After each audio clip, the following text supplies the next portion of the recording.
आप मुझे एक बात बताओ, क्या तुमने कभी किसी आर्टिस्ट की या प्रोफेशनल आर्टिस्ट के आर्ट वर्क या उसकी कोई स्केच देखकर बोला है यार ये तो गॉड गिफ्टेड है, इसके पास तो गॉड गिफ्टेड टैलेंट है? और फिर खुद की ड्राइंग देखकर तुम्हें लगता है कि यार मेरे पास टैलेंट नहीं है, मेरे पास अगर टैलेंट होता तो मैं भी ऐसा ही ड्रॉ करता। आज हम इसी बारे में बात करेंगे कि आर्ट में टैलेंट को क्यों इतना इम्पोर्टेंस दिया जाता है, बट रियलिटी में टैलेंट इतना इम्पोर्टेंट है ही नहीं। जब हम किसी आर्टिस्ट का मास्टरपीस देखते हैं तो हमें सिर्फ उसका फाइनल रिजल्ट देखने मिलता है। हमें उस फाइनल रिजल्ट के पीछे उसने वो आर्ट वर्क बनाने के लिए उसे कितनी प्रैक्टिस करनी पड़ी, उसके फील्ड स्केचेस वो नहीं देखने मिलते। और जब हमें स्ट्रगल ही नहीं दिखता तो हम उसे टैलेंट का नाम दे देते हैं। जब वो आर्टिस्ट प्रैक्टिस कर रहा होगा अपने बिगिनर फेज में, तो उसने भी अपने ड्राइंग्स को देख के सोचा होगा यार मैंने ये क्या बना दिया। सच तो ये है कि हर ग्रेट आर्टिस्ट एक टाइम पे बिगिनर थे और उन्होंने एक चीज अलग की। जब दूसरे बिगिनर आर्टिस्ट या most of the beginner artist give up कर रहे थे, वो तभी भी सीखते रहे और प्रैक्टिस करते रहे।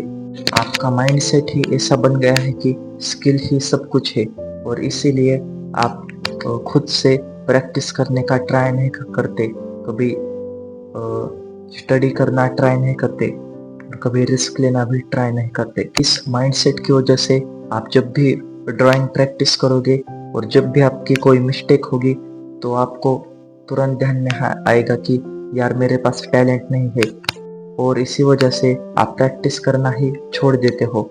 एंड इसी प्रॉब्लम को सोशल मीडिया ने भी बहुत बड़ा कर दिया है। आप किसी बिगिनर आर्टिस्ट की 10 साल की जर्नी नहीं देखते, आप सिर्फ उसके अभी के इंसेंट डिटेलिंग वाले आर्ट वर्क्स देखते हो, और फिर उसके 10 साल की जर्नी को अपने 2-3 मंथ्स की प्रैक्टिस से कंपेयर करते हो। आर्ट में वो लोग सक्सेसफुल नहीं होते जो लोग टैलेंटेड होते हैं। सक्सेसफुल वो लोग होते हैं जो कभी रुकते नहीं।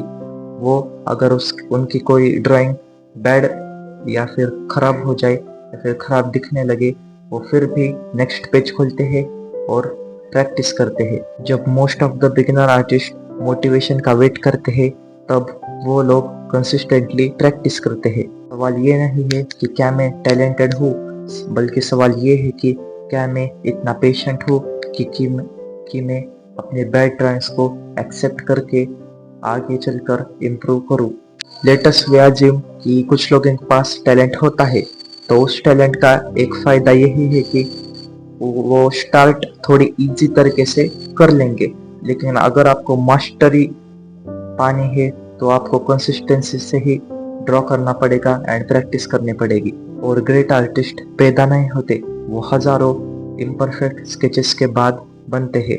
तो अगली बार अगर तुम कोई अमेजिंग आर्ट वर्क देखो तो खुद से ये मत पूछना कि क्या मेरे पास ऐसा टैलेंट है, बल्कि खुद से ये पूछना कि क्या मैं इतना पेशेंट हूँ कि हर दिन थोड़ा थोड़ा इम्प्रूव करूँ। सो दैट्स ऑल गाइस, यही थी आज की वीडियो। एंड अगर आप भी एक बिगिनर आर्टिस्ट हो एंड खुद को इम्प्रूव करना चाहते हो, stay connected with this channel and let's grow together. Bye.